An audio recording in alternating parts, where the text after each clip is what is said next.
नमस्कार, मी सुमित शंकर सावंत आणि तुम्ही पाहताय TV9 मराठी। या बातमीपत्रामध्ये आपण 50 महत्त्वाच्या बातम्यांचा वेगवान आढावा घेऊयात। माझी लाडकी बहीण कुटुंब भेट अभियानाला आजपासून सुरुवात। मुख्यमंत्री एकनाथ शिंदे आज स्वतः ठाण्यातील 15 लाभार्थी कुटुंबांना भेटून संवाद साधणार। आठवडाभरात 1 कोटी कुटुंबापर्यंत पोहोचण्याचा संकल्प आहे। धुळ्यात आज PDF योजनेचा शुभारंभ। उपमुख्यमंत्री देवेंद्र फडणवीसांच्या हस्ते 10 वाजता शुभारंभ होणार। उपमुख्यमंत्री अजित पवारांचा आज पुणे दौरा। कोंढवा हडपसर या भागात पाहणी दौरा करणार। शरद पवार गटाची आज गोंदियात शिवस्वराज्य यात्रा। रोहित पवार आणि अनिल देशमुख आणि अमोल कोल्हे उपस्थित राहणार। साईबाबांच्या दर्शनानं उद्धव ठाकरेंच्या दौऱ्याची सुरुवात। 15 सप्टेंबरला ठाकरेंचा शिर्डी आणि संभाजीनगरमध्ये दौरा। पेन्शन योजनेसंदर्भातील आंदोलन ठिकाणी उपस्थित राहणार। नागपुरात ऑडी कारची 2 कार आणि एका दुचाकीला धडक। बावनकुळेंचा मुलगा संकेत बावनकुळेकडे विरोधकांचं बोट आहे, तर FIR मध्ये बावनकुळेंच्या मुलाचं नाव नसल्यानं विरोधक आक्रमक। माझ्या मुलाच्या नावे ती गाडी CCTV तपासून संपूर्ण चौकशी करून पोलिसांनी आरोपींवर योग्य कारवाई करावी। न्याय सगळ्यांना समान असेल, अंधारेंच्या आरोपांनंतर बावनकुळेंची प्रतिक्रिया। यवतमाळमध्ये शरद पवार गट आणि अजित पवार गट आमने सामने। अमोल मिटकरींच्या पत्रकार परिषदेच्या ठिकाणी पवार गटाची घोषणाबाजी। मिटकरींचा गद्दार असा उल्लेख। अमित शहांच्या नेतृत्वात महायुतीची बैठक। शिंदे फडणवीस अजित पवारांची हजेरी। मित्र पक्षांना सन्मानजनक जागा देणार। मुंबई एअरपोर्टवरच्या बैठकीत अमित शहांचा शब्द। विधानसभेला सन्मानपूर्वक जागा वाटप होईल, यासाठी अमित शहा योग्य लक्ष घालतील। सुनील तटकरे यांच्याकडून विश्वास व्यक्त। एक महत्त्वाची बातमी, पुणे जमीन प्रकरणी सर्वोच्च न्यायालयानं महत्त्वपूर्ण निकाल दिलेला आहे।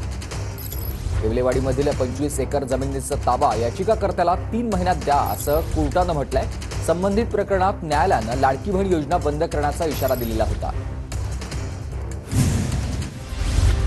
राज्यात 125 जागा जिंकण्याचा भाजपचा संकल्प आहे। जवळपास 50 जागांवर भाजपला विजयाची खात्री आहे। उर्वरित 75 जागा जिंकण्याची जबाबदारी प्रमुख नेत्यांवर, सूत्रांची माहिती।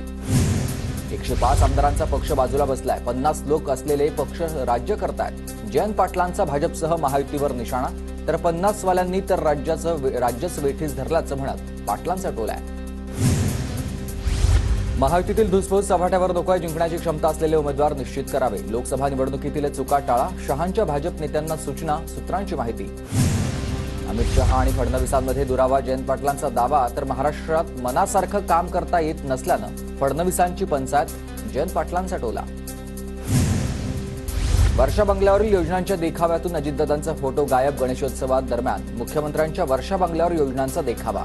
शिंदेंसोबत फक्त शिवसेना नेते आणि फडणवीसांचा फोटो। महायुतीत अजित पवारांना तात्पुरतं स्वतंत्र लढायला सांगितलंय। वेगळं लढा, मग निवडणुका झाल्यावर एकत्र या असं सांगितलंय। जयंत पाटलांचा दादा गटाबाबतचा हा दावा आहे। निवडणुकीच्या तारखा जाहीर झालेल्या नाहीत। जागा वाटपाबाबतचं चित्र स्पष्ट झालं नसल्याचं हर्षवर्धन पाटील यांचं वक्तव्य। मंत्री छगन भुजबळ यांचं विधानसभेबाबत सूचक वक्तव्य। ऑक्टोबरच्या पहिल्या किंवा दुसऱ्या आठवड्यात निवडणूक लढवण्याबाबत किंवा लागण्याबाबत भुजबळांचा दावा आहे। पक्षानं संधी दिल्यास विधानसभा लढणार, अजय बोरस्ते यांचं सूचक विधान। तर भाजपच्या देवयानी फरांदे नाशिक मध्यच्या 2 टर्म आमदार असताना शिंदे गट दावा करण्याची शक्यता आहे। अजय बोरस्ते आमदार म्हणून आमच्यासोबत दिसले पाहिजेत, शिंदे गटाचे नेते संजय शिरसाट यांचा सूचक इशारा। राष्ट्रवादीची ताकद आहे, त्या जागा मागणार। पुसदची जागा आमची हक्काची, महायुतीकडे मागणी करणार, अमोल मिटकरींचं विधान।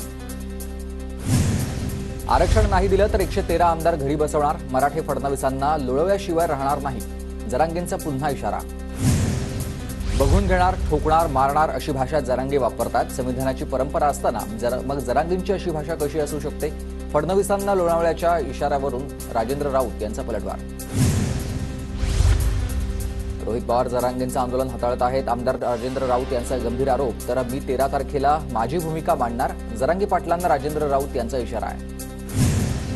सोलापुरात अपहरण करून मराठा तरुणाला मारहाण झाल्याची माहिती। असं झालं असेल तर हिशेब होणार, जरांगेंचं नाव न घेता राजेंद्र राऊत यांना इशारा।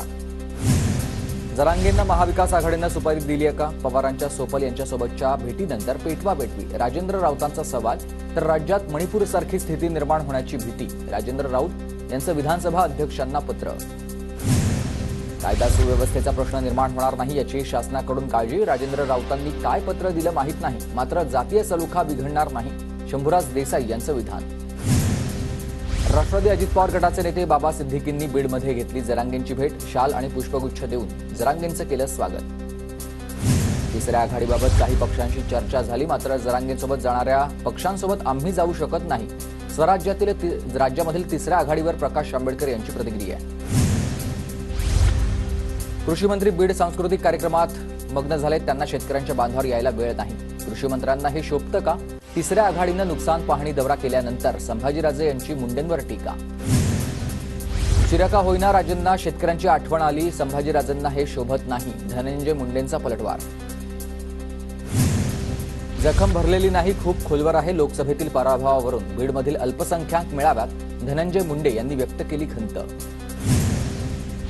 ब्रह्मपुरीत काही वर्षांपासून अल्पसंख्याक समाजाचे लोक प्रतिनिधित्व करतायत. चंद्रपूरच्या खासदार प्रतिभा धानोरकर यांचं सूचक वक्तव्य, तर धानोरकरांचं मत व्यक्तिगत पक्षाचं नाही. वडेट्टीवारांची प्रतिक्रिया.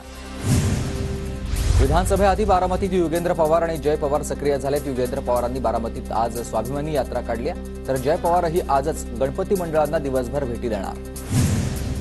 गुजरातच्या अहमदाबादमधील सावंत कुटुंबियांच्या घरी बाप्पा विराजमान झालेत. बाप्पासाठी गावखेड्याचा देखावा साकारण्यात आलाय. भिवंडीतील चांदमल करवा सार्वजनिक गणेशोत्सव मंडळानं साकारलाय उसापासून बनवलेला गणपती. कला निर्देशक असलेला प्रमोद भुईर यांनी साकारलेली गणेश सजावट पाहण्यासाठी नागरिकांची गर्दी. बदलापूरच्या शिरगाव परिसरातील पाटील कुटुंबियांनी घरगुती गणपती समोर साकारलाय वानखेडे स्टेडियमचा देखावा. 1973 साली बांधण्यात आलेल्या वानखेडे स्टेडियमच्या अभिमानासाठी हा देखावा साकारण्यात आला. भारतीय जनता युवा मोर्चाचे प्रदेशाध्यक्ष अनुप मोरे यांच्या प्रमुख उपस्थितीत धुळ्यात भाजप युवा मोर्चाच्या फलकांचं अनावरण. विधानसभेच्या पार्श्वभूमीवर विविध जिल्ह्यांमध्ये संघटना बांधणीचं काम सुरू. धुळ्यात शरद पवार गटाच्या शिष्टमंडळानं घेतली जिल्हा पोलीस अधीक्षकांची भेट. सण उत्सवामध्ये विषारी भाषणं करून समाजात तेढ निर्माण करणाऱ्या लोकांवर कठोर कारवाई करण्याची मागणी. नंदुरबार जिल्ह्यात नादुरुस्ती बसेसच्या संख्येमध्ये वाढ. अनेक एसटी बसेसमध्ये गळती लागल्यानं प्रवाशांचे हाल. जायकवाडी धरणाच्या 12 दरवाजांमधून 6,288 क्युसेक पाण्याचा विसर्ग सुरू आहे.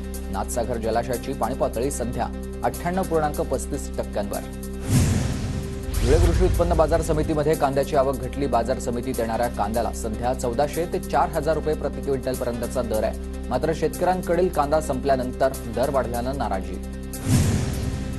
नंदुरबार जिल्ह्यात पावसाची विश्रांती. शेती कामांना वेग. पिकांना फवारणी अंतर्गत मशागतीच्या कामांना वेग, तर शेती कामांमुळे मजुरांना रोजगार. नंदुरबार जिल्ह्यात सोयाबीनला 7,000 रुपयांचा हमीभाव देण्यात यावा, शेतकऱ्यांची मागणी. लाडकी बहीण योजनेच्या पार्श्वभूमीवर लाडक्या शेतकऱ्यांच्याही मागण्या मान्य करा, शेतकऱ्यांची मागणी. जळगाव जिल्हा मध्यवर्ती सहकारी बँकेची 108वी वार्षिक सर्वसाधारण सभा संपन्न. 5 महिन्यात शेतकरी सभासदांना तब्बल 950 कोटी रुपयांचं कर्ज वाटप केल्याची माहिती मिळते. नंदुरबारमध्ये लाडकी बहीण योजनेचे पैसे काढण्यासाठी 15 दिवसांपासून महिलांच्या फेऱ्या सुरू असल्याने बँकेमध्ये होणाऱ्या गर्दीमुळे महिलांना त्रास सहन करावा लागतोय. जळगावच्या दादावाडी येथील मंदिराजवळून 1.25 लाखांची बॅग लंपास करणाऱ्यांना अटक. 2 तासात स्थानिक गुन्हे शाखेकडून 2 चोरट्यांना अटक.